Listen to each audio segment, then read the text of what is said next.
Ce n'est pas la vérité qui nous élude, c'est nous qui n'avons pas encore appris à la regarder. Platon, ou presque.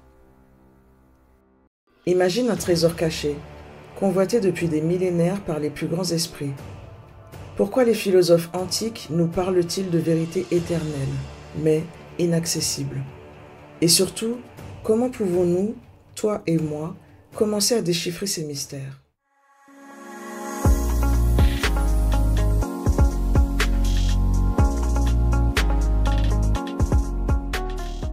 Hello, bienvenue dans ce nouvel épisode. Aujourd'hui, je t'emmène dans un voyage intérieur, pas une simple discussion, mais une traversée, à travers des mystères philosophiques, des symboles anciens et un grand silence. On va parler de la vérité, pas celle des infos, ni des débats enflammés, je te parle de la vérité, celle qui bouscule, celle qui libère, celle que les sages ont toujours cherchée et qui souvent leur a échappé. Et si elle était volontairement inaccessible? Et si les anciens philosophes nous avaient laissé des clés, mais codées, discrètement cachées dans leurs mots, leur silence, leurs contradictions? Je te propose de plonger et de décoder. Partie 1. La vérité, ce mirage qui se dérobe. La vérité, on la réclame, on la soupçonne, on l'invoque comme un totem, mais souvent, elle nous échappe. Elle n'est pas figée, elle bouge, comme une flamme dans le vent, tu sais, ce moment où tu crois avoir compris quelque chose de profond, et puis des mois plus tard, tu réalises que tu n'avais effleuré que la surface. C'est ça la vérité, elle recule quand on s'approche trop vite. Et si elle n'était pas une destination mais une quête permanente? La vérité, ou altheia en grec ancien, est bien plus qu'une simple correspondance entre ce que l'on dit et ce qui est réel. Pour Parménide, elle est une révélation, une non-dissimulation. Il oppose deux voies, celle de la vérité absolue et celle des opinions humaines. Héraclite le disait, on ne se baigne jamais deux fois dans le même fleuve, parce que tout change, même toi. Et Socrate, il ne disait pas « je suis un sage », il disait « tout ce que je sais, c'est que je ne sais rien ». Tu sais, l'humilité, ce n'est pas de l'ignorance. C'est la conscience que plus tu apprends, plus tu vois ce que tu ignores. Et ça, c'est le véritable point de départ. Ces philosophes nous disent que la vérité n'est pas donnée. Elle se conquiert. Mais pourquoi est-elle si difficile à atteindre? Parce qu'elle demande de transcender nos sens et nos croyances pour accéder à une forme supérieure de connaissance. Partie 2. Les clés cachées des anciens. Tu sais ce qui est fascinant avec les philosophes anciens, c'est qu'ils n'expliquent jamais clairement. Ils racontent des mythes, ils posent des questions, ils parlent par paradoxe. Pourquoi? Parce qu'ils savaient que la vérité ne peut pas être transmise, elle doit être vécue. Dans les Upanishads en Inde, on parle de l'Atman, ce soi intérieur, miroir du divin, mais ce n'est pas quelque chose qu'on peut comprendre intellectuellement. Il faut le ressentir, dans le silence, dans l'expérience. Et Platon, lui, nous offre le mythe de la caverne. Tu es enchaîné, tu vois des ombres sur un mur, tu penses que c'est le réel. Et un jour, tu sors, et là, la lumière t'aveugle, parce que la vérité brute choque. Elle demande de tout réapprendre, de sortir de l'illusion. Et ça ne se fait ni vite, ni sans douleur. Tu te demandes peut-être, mais à quoi bon chercher une vérité inaccessible? Voici une piste.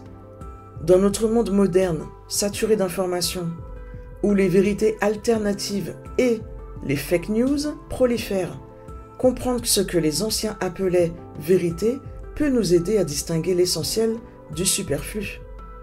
Imagine que tu sois confronté à une décision importante, disons, choisir entre deux opportunités professionnelles. L'une semble évidente, un salaire élevé et un poste prestigieux, l'autre est moins claire. Elle te promet un développement personnel profond, mais sans garantie immédiate. Les anciens philosophes te diraient de ne pas te fier uniquement aux apparences, les ombres dans la caverne. Ils te conseilleraient d'examiner tes motivations profondes et de chercher ce qui est vrai pour toi, même si cela demande du temps et des efforts. Partie 3. Pourquoi la vérité ne se donne pas à tout le monde? Tu te demandes peut-être, mais pourquoi? Pourquoi tant de voiles? Pourquoi ne pas dire les choses clairement? Parce que la vérité n'est pas un bien de consommation. Elle est vivante et elle demande un cœur prêt à l'accueillir. Ce n'est pas une punition, c'est un filtre. Les anciens le savaient. Ce qui est offert trop facilement n'a pas de puissance de transformation. La vérité s'éprouve, elle s'arrache au brouillard. Regarde ta propre vie, tes plus grandes vérités. Ne sont-elles pas nées de tes plus grandes épreuves? Ce n'est pas une vérité Wikipédia que tu cherches. C'est une vérité qui t'ouvre, qui te fait évoluer. Et pour ça, il faut passer par le feu. Comment décoder ces mystères aujourd'hui? Pratique la dialectique. Pose-toi des questions difficiles.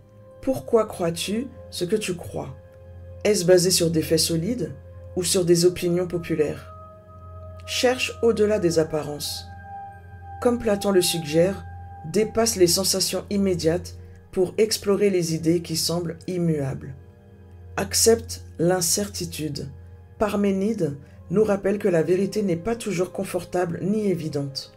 Elle exige patience et discipline. Cultive l'humilité.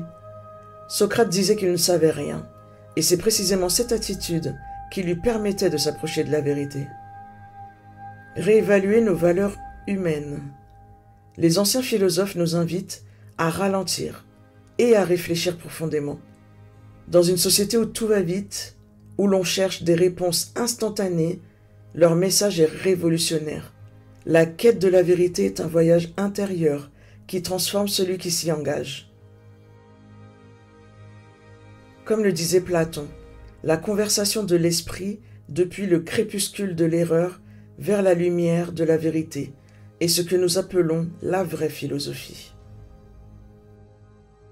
Imagine un groupe de personnes enfermées dans une caverne, comme dans le mythe de Platon. Elles ne voient que des ombres projetées sur un mur, croyant que ces illusions sont la réalité. Maintenant, transpose cela aux réseaux sociaux de nos jours. Les algorithmes filtrent ce que tu vois dans ton fil d'actualité, te montrant uniquement des contenus qui confirment tes opinions et émotions. Tout comme les prisonniers de la caverne, tu peux croire que ces ombres numériques représentent le monde réel, alors qu'en réalité, elles ne sont qu'une version biaisée façonnée pour capturer ton attention. Partie 4. Ton rôle dans la quête. Toi aujourd'hui, tu fais quoi? Tu cherches une vérité extérieure ou tu es prêt à regarder en toi? Parce que c'est là que ça commence. La vérité, c'est pas une info à obtenir. Tu veux avancer? Commence par désapprendre. Remets en question, observe sans te juger, laisse tomber les certitudes, sois l'élève de ta propre conscience. Imagine-toi comme un temple, déserté, poussiéreux peut-être, mais au fond il y a une lumière. Elle est là, elle t'attend, pas pour briller à ta place, mais pour que tu te rappelles qu'elle est en toi. Quels sont les principaux mystères des anciens philosophes? Ça te dit d'explorer? Dans les grandes lignes, hein? Des questions fondamentales sur la vie, la connaissance et l'existence. Écoute ça. Socrate disait « Je ne sais qu'une chose, c'est que je ne sais rien ». Ce paradoxe est au cœur de sa méthode, la maïeutique, qui consiste à poser des questions pour révéler les vérités cachées dans l'esprit de ses interlocuteurs. Pourquoi cette quête de vérité commence-t-elle par l'acceptation de notre ignorance? Et comment cette méthode peut-elle encore éclairer notre vie aujourd'hui? Les mystères d'Éleusis, une révélation cachée. Ces rites initiatiques grecs étaient centrés sur Déméter et Perséphone. Ils permettaient aux initiés une transformation spirituelle et un nouveau départ après la mort. Mais leur contenu exact reste un secret jalousement gardé. Pourquoi ces rites ont-ils fasciné autant les empereurs romains que les philosophes? Et que nous disent-ils sur le besoin humain de transcendance? Le mythe de la caverne. Platon décrit un groupe d'hommes prisonniers dans une caverne, ne voyant que des ombres projetées sur un mur. Pour lui, ces ombres représentent nos illusions et la sortie de la caverne symbolise l'accès à la connaissance véritable. Mais comment sortir de cette caverne aujourd'hui, dans un monde saturé d'informations trompeuses? L'Atlantide, mythe ou réalité? Platon évoque l'Atlantide comme une civilisation avancée détruite par un cataclysme. Était-ce une métaphore pour illustrer l'arrogance humaine ou une histoire basée sur des faits réels? Ce mystère reste ouvert et continue d'alimenter les débats entre philosophes, historiens et scientifiques. Héraclite affirme que tout coule, soulignant que le changement est la seule constante dans l'univers. Les contraires s'équilibrent, la nuit et le jour, la guerre et la paix. Ces opposés créent une harmonie secrète. La route qui monte et celle qui descend sont une seule et même chose, dit-il. Sans conflit, pas de vie. Ce mystère du devenir pose une question essentielle. Si tout change constamment, existe-t-il quelque chose de stable ou d'éternel? Et comment cette idée peut-elle nous aider à accepter les transformations dans nos vies? Les mystères du mal et du bien. Les anciens philosophes ont souvent exploré le problème du mal. Pourquoi existe-t-il dans un monde supposément ordonné ou divin? Des penseurs comme Platon et Aristote ont tenté de comprendre les tensions entre bien et mal, tandis que d'autres traditions philosophiques, comme le stoïcisme, cherchaient à transcender ces dualités en cultivant la vertu intérieure. Les philosophes présocratiques comme Anaximandre ou Pythagore se demandaient: quel est le rôle de l'homme dans un univers infini? Cette question résonne encore aujourd'hui, alors que nous explorons l'espace ou cherchons à comprendre notre impact écologique sur Terre. L'expérience mystique et philosophique. Certains philosophes antiques voyaient dans les expériences mystiques une voie vers la connaissance ultime. Par exemple, Plotin décrivait une union avec l'un, une expérience transcendantale au-delà des mots et des concepts rationnels. Que signifie cette quête pour nous aujourd'hui, qui vivons dans un monde hyper rationnel?